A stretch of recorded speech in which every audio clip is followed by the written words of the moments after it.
Thank you and good morning. I tell you, it's such an honor and privilege to be able to come up and speak with you on this special day, and I congratulate each of you for all the hard work you've done. When Dr. Hines asked me to speak, I was really honored and privileged, and then I realized the old adage that no one ever remembers who spoke at your graduation.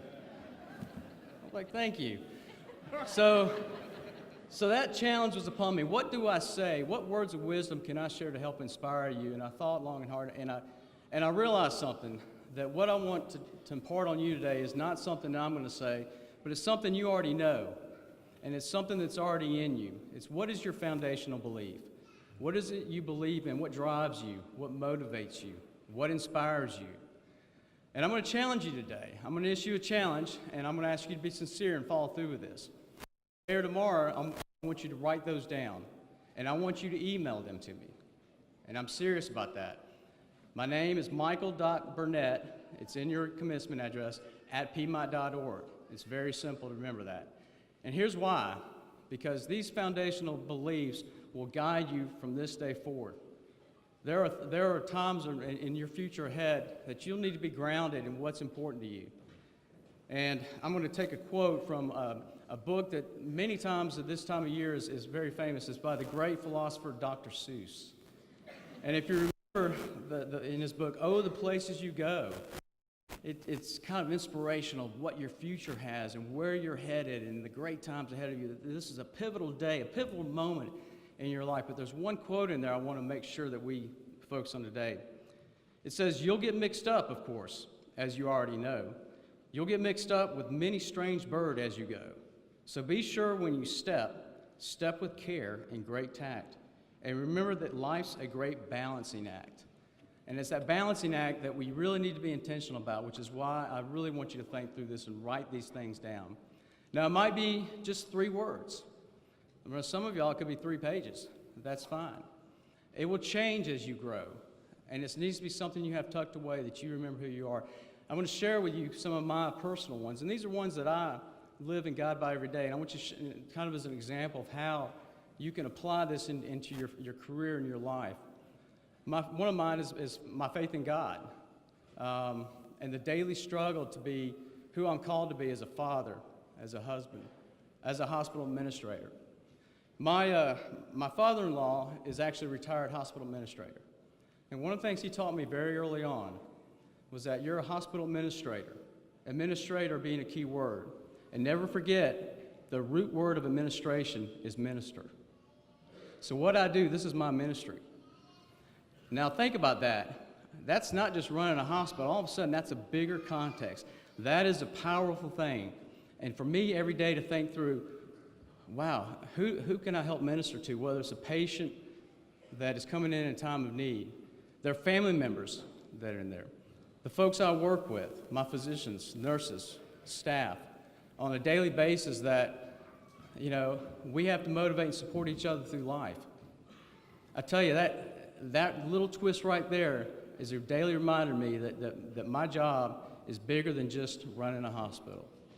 And it motivates me daily. And I tell you, for some of you that are going into the healthcare field, particularly nursing, you're going in a field of service, and I can't think of a greater area to be in to help serve our fellow humans. But there'll be great days and a lot of rewards. There will be bad days, days when you're bonded with a patient that didn't make it, or a canceled family member, and it takes its toll on you, and you need to remember who you are and where you came from. A second area for me is my family. My family is such a great source of inspiration, motivation, unconditional love, but also humility. 3 kids will do that to you.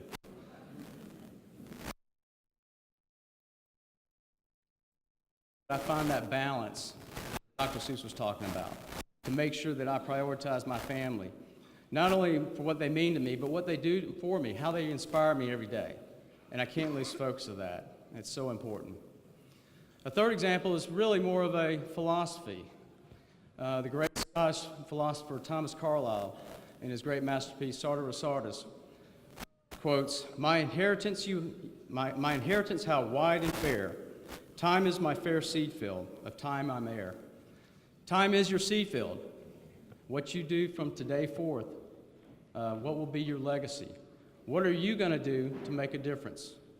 And you have to be very intentional with this. This is not thinking 10 years down the road, well, how do I want people to remember me? I want you to think about it in terms of how many people today am I going to impact? Who can I have a positive influence on today? Who do I need to reach out to and help? Who needs some support? Those are the legacies that people remember you by, and you have to be intentional about it. And I write these things down, and I have to remind myself every day because I can go on and on and on.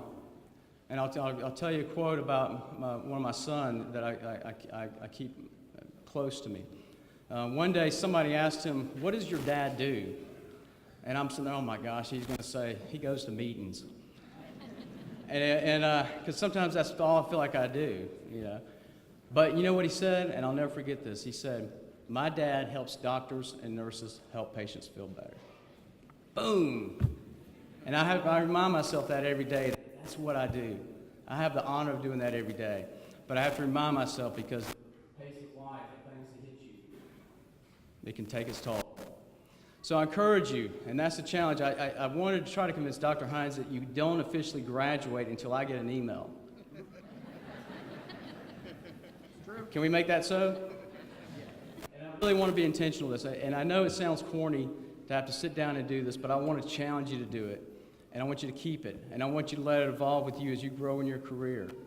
It's so important. I promise you, I will not put it on Facebook. I won't share it with anybody. It's just between you and I.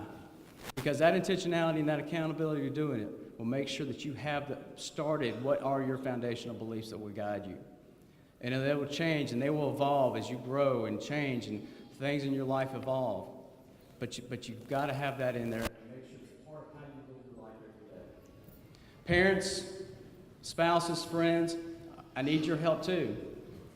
They've gotten so far, and I know y'all have been supported along the way. Encourage them to do this.